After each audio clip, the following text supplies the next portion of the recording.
Hello everyone, Marina Moon here, and today I'm going to talk about how I use my crystal decks. I have two decks that I use, and I got those through a trading site on Facebook. A little bit more about that later, by the way.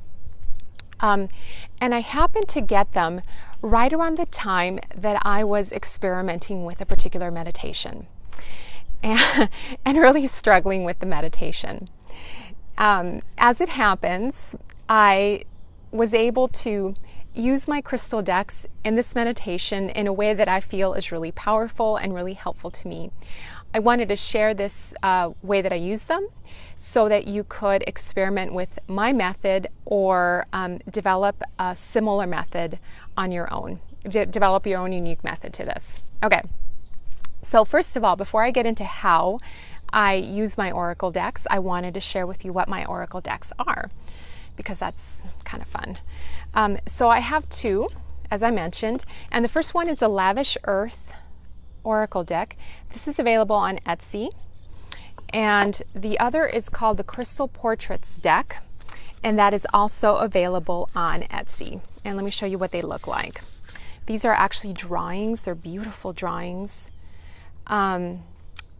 And on the front, there's the drawing of the crystal or the stone. And on the back, you'll see information, keywords. With this deck, you get information on what to charge it with, what to cleanse it with, the hardiness, and also some metaphysical information and symbolism about the crystal or stone. So for me, I don't feel like I need a book with these two decks, because even with the Lavish Earth deck, and let me show you a few cards of that one. These are the card backs, and then the face gives you the stone itself.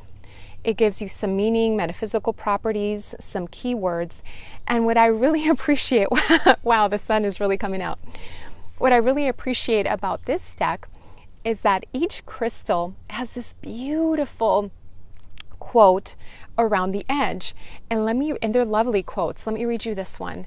The beloved sometimes wants to do us a great favor, hold us upside down, and shake the nonsense out. And that's by Hafiz. I'm sure I'm saying that wrong. But each quote is related to the meaning and the symbolism of the energy of the crystal or stone that's represented. So I got these in a trade. And for those of you that are interested in trading your unused decks, I've had some really great luck on the tarot Facebook swap groups. In particular, I've used Tarot Swap, which is I think one of the biggest ones, and I've also used Tarot and Oracle Swap. And that's how I actually received these decks. I was really drawn to them, but I felt like if I asked a question, like a divinatory question that you would ask the tarot deck or another oracle deck, I didn't feel like the crystal decks themselves gave me sufficient information to interpret a meaning. I want to go back to actually exploring that and seeing if that's changed as my intuition continues to develop and grow. But for whatever reason at the time, I just loved them, but I didn't feel like I could use them in the traditional divinatory way. So here's the kind of the cool synchronicity of it all. About a year ago, I was taking a course from Vix at New Age Hipster, and there was all kinds of different spiritual subjects in this course. And one of the meditations that she did included your basic grounding meditation, where you would envision your roots growing into the earth. And what I loved about this particular meditation, her version, was that she had you imagine your roots growing into the earth, and also had you choose a crystal for the day that you wanted to work with. It sounds lovely, right? But my mind had a hard time trusting my intuition. My mind was creating blocks to my intuition, which for me is it's a very familiar process to me. It's one that I'm working on. So what would happen for me is that I would be doing this lovely meditation, and when I got to picking the crystal, I would pick a crystal and then second guess myself. I would stay, if I stayed with that one, it would still kind of eat away at my mind. It's like, oh, I'm not really sure that's it. Or if I would choose a different crystal, then I would be like, well, what if the first crystal was the one you were meant to work with? Yada, yada, you get it. So it interfered with the process of doing this beautiful grounding meditation. So I had these crystal decks, and I thought, well, what if I were to let my intuition choose, but in a different way, instead of like choosing a crystal, which then my mind would question, is this the right crystal? Is this the right stone to work with? Am I just creating that? Am I just making it up, right? I usually don't have that same block with tarot cards or oracle cards. If a card comes up, I trust that that's the card that's meant for me, generally. And I combine the two things. So I would take my lovely oracle deck, and I would shuffle the cards. I shuffle the cards and I ask, what energy do I need today? What energy does my body want to work with today? What crystal would be best for me to work with today? You get it. Just any variation of that question. And then I would draw a card, and that would be the crystal that I would work with in my meditation. Now, one of the things that I like to do in how I've evolved the meditation for my own needs, is that I imagine these roots, and this is kind of the neat part for me. I imagine these roots growing deep, deep into the ground, and they form around the crystal. And the energy of the crystal feeds my body, feeds my chakras, feeds my energy. But when I did it that way, it felt great, but it felt a little bit imbalanced. And what I mean to say by that is that I felt like I was taking from the earth and taking from the crystal, but not really giving back. And that completion was very important to me. So what I started doing was I started imagining that as my roots grow into the ground, my crown chakra also opens up, just like the root chakra opens up to create those roots, and starts growing branches into the sky, into the cosmos, into the heavens, and starts receiving energy from that place, right? So the deeper my roots grow into the earth, the higher my branches go up into the sky. And as I receive those higher energies, I then blend them with the earth and feed the crystal, as well as receive energy from the crystal. So I imagine my body to be this flowing of energy. Energy's flowing from the top and energy's flowing from the bottom, and I am the channel for that. And that has felt like a really powerful meditation for me. And I would encourage you to try it if you're resonating, if you're clicking with what I'm saying at all.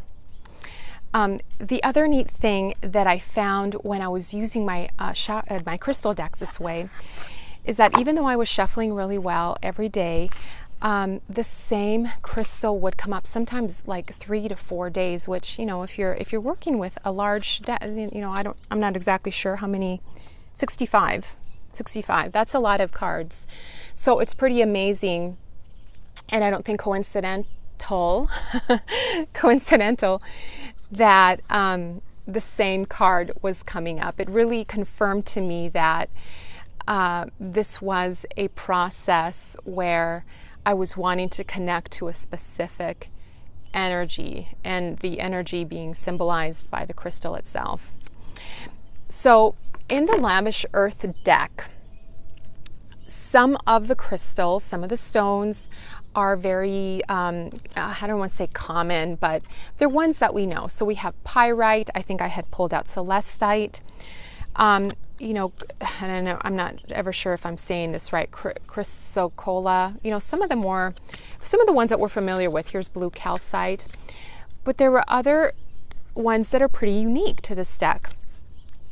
And one of the ones that I wasn't actually very familiar with was moldavite. And it came up for me again and again and again. So what I found was that I really wanted to work with this, and it's actually a meteorite, which is kind of cool. I didn't know what moldavite was. It's got some cool information about it. And when I started working with it, I really felt the need to purchase, and I'm not sure what to call it, to purchase the meteorite, to purchase the crystal. And I actually resisted doing that for a while because since it's a meteorite, it's pretty expensive, and you get like this tiny little piece for like $30 to $40. But it felt very powerful to actually have the crystal, the meteorite in my hand, as I was also working with that guided meditation. And for the more common crystals, the more typical crystals, I do have a small collection. And if I draw a crystal or a stone that I have in my collection, I will pull it out and use it. And I will either place it near my hips to represent, to work with that root energy, or if it's a palm stone or a small stone, and I'm hoping I can catch the flash here. This is the labradorite. Butchering the names. Okay, let's see if it's going to give it to me. Maybe? It's tricky. But anyway, if it's a small enough stone, then I will just hold it in my hand while I meditate and imagine the energy coming into my body that way. So for your variation, I would play with lots of different, if you want to use it this way, I'd pull a card and you can imagine the crystal being a sun overhead and that energy radiating into your body. You can even make the rays of the sun consistent with the color of your crystal. So here's orange calcite, but if I were to use the labradorite as the source of that energy, I would make these beautiful flashes, these iridescent flashes coming into my body. You can imagine a golden orb of energy, or whatever color the crystal is emanating from the center of your body, and you breathing in that energy and just expanding that energy into your whole body. So you can get really creative about how you use this meditation. For me, the root, the grounding meditation just felt very natural and a beautiful way to start my day.